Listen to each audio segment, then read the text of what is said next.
Episode की starting में हमें देखने को मिलता है एक काफ़ी बड़े महल को। एंड इसके अंदर मीटिंग चल रही होती है क्विंसीज की विद जीरो स्क्वाड मेंबर ओशो। क्विंसीज के सभी मेंबर्स वहीं पर खड़े होते हैं। एंड अब यहाँ पर फाइट ओशो के साथ है। अब यहाँ पे मैं बता दूं कि द सोल किंग जो है वो काफ़ी ज़्यादा पावरफुल है, जिन्होंने काफ़ी सारी बाउंड्रीज बना कर रखी हैं। यही चीज़ ये वॉच को पसंद नहीं है और वो इस चीज़ को पसंद न करते हुए फाइट करने की आगाज़ लगाता है। जहाँ पर ओगोश इस चीज़ को देखता है एंड वो कहता है कि तुमने मेरा नाम काफ़ी ज़्यादा लाइटली यूज़ किया है और तुम्हें इसकी कीमत चुकानी होगी। एक्चुअली में यहाँ पर एक छोटी सी बैटल होती है जिस पर लगता तो ऐसा है कि ओशो हार जाएगा बिकॉज ऑफ कि वो सिंगल वन है एंड यहाँ पर उसके यवॉच के काफ़ी सारे लोग होते हैं। तभी सोल किंग की एक छोटी सी झलक देखने को मिलती है यवॉच को एंड वो कहता है कि तो ये है क्यों मैंने उसे महसूस किया है। जिस पर ओशो कहता है हम दोनों ही जानते हैं, हम दोनों ने ही महसूस किया है सोल किंग को, और अब तुम चाहते हो कि तुम जिंदा रहो तो चले जाओ यहाँ से। बिकॉज ऑफ कि अगर तुम यहाँ रहे तो तुम्हारे जीवन की कब अंत हो जाएगा तुम्हें खुद ही नहीं पता चलेगा, ना ही तुम मृत में होगे ना जीवित होगे। तब हमें royal palace in present time को दिखाया गया है, जहाँ पर यह वॉच जो होता है इन सब चीज़ों को देख रहा होता है एंड वो कहता है चलो स्टार्ट करते हैं।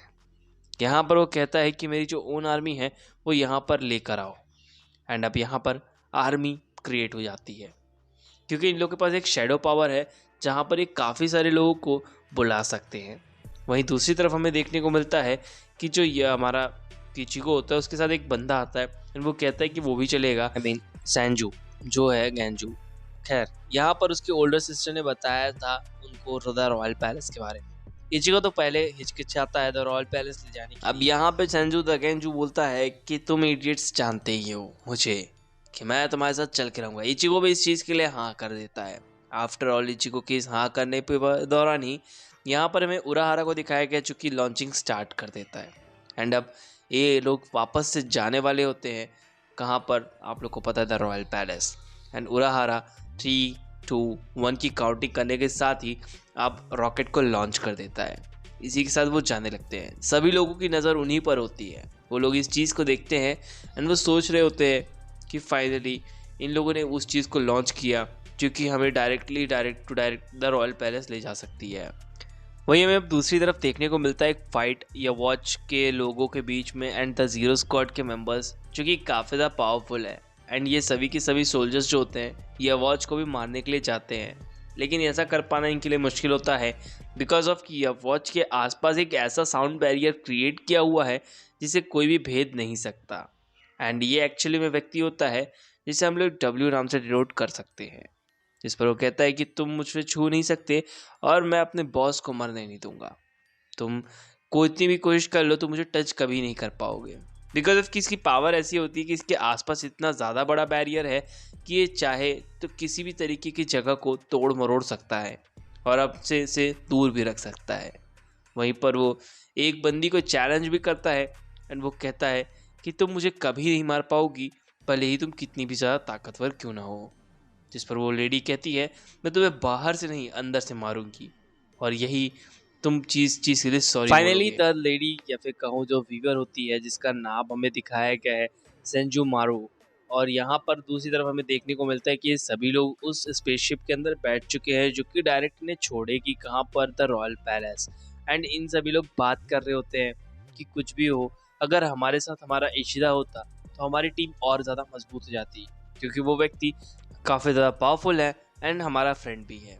अब द रॉयल पैलेस के जाने के लिए रेडी होते हैं लेकिन अभी भी बात कर रहे होते हैं इशिदा के बारे में बिकॉज ऑफ कि इशिदा इनके साथ हर लड़ाई में ही खड़ा हुआ है, लेकिन इस बार वो उसके साथ नहीं है, वो उनके अपोजिट में खड़ा है, यानी कि एक फाइट में जहाँ पर वो उससे फाइट करेंगे। एंड ये वॉच का एक काफ़ी अच्छा प्लान भी है क्योंकि वो अपने दोस्त पर हमला नहीं कर सकते। खैर यह वॉच को हमें सामने से दिखाया गया है क्योंकि सामने से बढ़ता है एंड वो कहता है कि जैसे तुम्हारे पास तुम्हारे रॉयल गार्ड्स हैं वैसे मेरे पास भी मेरे रॉयल गार्ड्स हैं। आफ्टर ऑल हमें इन सभी रॉयल गार्ड्स के नाम दिखाए जाते हैं जहाँ पर लेरी बरारो ऐसा नाम होता है इस बंदे का। वहीं दूसरे बंदे का नाम जो होता है सी से डिनोट किया गया है पेरिनिडा पार्नेकस। तीसरे बंदे का नाम है गिराडा, इवन वैल्करी भी बोल सकते हैं इसको, बिकॉज ऑफ कि ये एक थॉर वाले लुक पे हमें इंट्रोड्यूस कराया गया है। वहीं पर हमें देखने को मिलता है जो सेंजू मारू होती है वो अपने एक सेकंड लेवल के होली सोल्जर्स को अपने सामने बुलाती है एंड फाइट करने के लिए बोलती है। लेकिन ये फाइट बहुत छोटी होती है क्योंकि ये जो मैनिपुलेटर बंदा होता है, आई मीन सी जो होता है चूतिया पावर वाला, वो उसे एक बॉल की तरह छोटे से पीस में तोड़ देता है। वहीं दूसरी तरफ हमें इस बंदे को भी दिखाया गया है जो कि सेंजमारू के सीधे सर पर होल कर देता है। एंड अब हमें जाकर पता चलता है कि ये बंदा शूटिंग में काफ़ी ज़्यादा अच्छा है, यानी कि इसकी शूटिंग में कोई जवाब नहीं। और फाइनली हमें भी दिखाया जाता है कि सेंजूमारू जो है अब उसकी डेथ हो चुकी है। अब ये लोग उसे और ज़्यादा तोड़ मरोड़ के एक छोटी सी बॉल में कन्वर्ट कर देते हैं, यानी सेंजूमारू की जो डेड बॉडी है वो एक मीट का छोटा सा बॉल बन के रह गई और कुछ भी नहीं। आफ्टर ऑल यहाँ पर हमें इस बंदे को दिखाया गया है जो कि एक ही बार में सारे के सारे रॉयल पैलेस के जो विलेजेस होते हैं उन्हें गिरा देता है एंड वो नीचे की तरफ गिरने लगते हैं। तो हमें पता चलता है कि ये सिर्फ एक इल्यूजन है और कुछ भी नहीं, और वो लोग एक जेल के अंदर कैद है। इस चीज़ को देखने के बाद वो लोग काफ़ी ज़्यादा शॉक में होते हैं। वो कहते हैं कि तुम्हें क्या लगता है कि द रॉयल पैलेस को हमने ऐसे ही तुम्हारे सामने खुला छोड़ देंगे? कभी नहीं। हमने तुम्हें एक प्लान बनाया, एक जाल के अंदर फंसाया और अब तुम फंस चुके हो। वो लोग काफ़ी ज़्यादा कोशिश करते हैं उस केस से बाहर आने की, काफ़ी सारे शूटिंग करते हैं, सब कुछ करते हैं, लेकिन इन सभी ज़ीरो स्क्वाड के मेंबर्स के सामने इनकी पावर फीकी पड़ जाती है। हमें देखने को मिलता है कि जितने भी ज़ीरो स्क्वाड के मेंबर होते हैं उनको एक ऐसा इल्यूजन क्रिएट करके देते हैं जिस पे ये सब लोग फंसे हुए होते हैं। एंड अब ये वहाँ पर बताती है कि तुम टेंशन मत लो, तुम्हारे कोई भी अटैक्स हम पर काम नहीं करेंगे या फिर तुम्हारी एबिलिटीज़ यहाँ पर काम नहीं करेंगी, बिकॉज ऑफ कि जैसे ही तुम यहाँ पर अपने आप को मूव ऑन करोगे वैसे ही तुम हर बार फंस जाओगे, क्योंकि ये सारे पेड़ पौधे जो हैं उन अटैक्स को रोक लेंगे। वहीं पर सेंजूमारू जो होती है यानी कि ग्रेट वीवर, वो बोलती है कि तुम फंस चुके हो, तुम लोग यहाँ से कभी नहीं निकल पाओगे। वहीं हमारे एक और मेंबर की एंट्री होती है जिसने जेन पाकू तोब को बनाया भी था, एंड वो है इत्सु इनाम मिया। खैर XYZ जो भी इसका नाम रहा हो, ये जो होता है वो बोलता है कि तुम मेरे एक ही स्लैश में सारे के सारे मारे जाओगे। एंड अब आफ्टर ऑल वैल्करी जो होता है उससे फाइट करने के लिए आता भी है, एंड वो कहता है कि तुमने काफ़ी अच्छा डॉच किया है, इत्सुयू जो भी नाम है इसका। एंड वो बोलता है कि मैं तुम्हें नेक्स्ट अटैक में मार दूंगा, लेकिन ये कहने के पहले वो वैल्करी खुद ही मर जाता है, बिकॉज ऑफ कि यहाँ पर जो वो फाइट कर रहे हैं ज़ीरो स्क्वाड से वो एकदम गॉड लेवल पर है। एंड वो कहते हैं कि अब मैं तुम सबको मारूंगा। इन सब के बाद वो एकदम स्पीड से भागते भागते अपने स्वॉर्ड के बारे में भी बताता है। ये वो बताता है कि ये स्वॉर्ड जो होती है एक ही स्लैश में पूरी की पूरी जगह को काट सकती है, एंड देखते देखते उस गनमैन की भी गन को काट दिया जाता है, जिस पर वो आदमी बहुत ज़्यादा शॉक में होता है। एंड वो कहता है कि ये क्या हुआ। एंड यहाँ पर एक और व्यक्ति जो जिसे हम सी नाम से जानते हैं, इस व्यक्ति को भी मार दिया जाता है, एंड चौथे मेंबर को भी, यानी कि चारे के चारे जो रॉयल गार्ड्स होते हैं ये वॉच के, वो सारे के सारे मारे जा चुके होते हैं। अब उनका कोई वजूद ही नहीं था।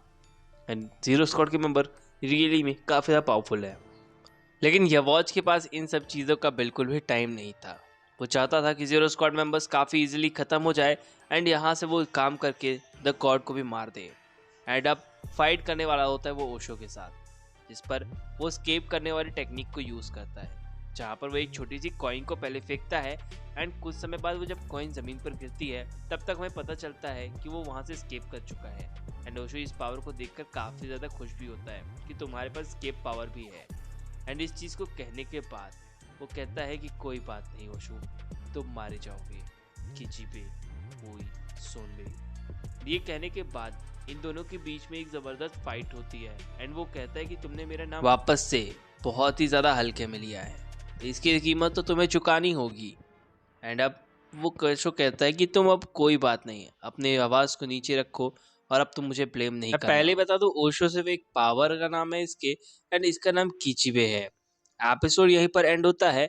एंड गाइस अगर आपको एक्सप्लेनेशन अच्छी लगी तो प्लीज चैनल को जरूर सब्सक्राइब करना, बेल आइकन दबाना बिल्कुल भी ना भूलें। Thank you.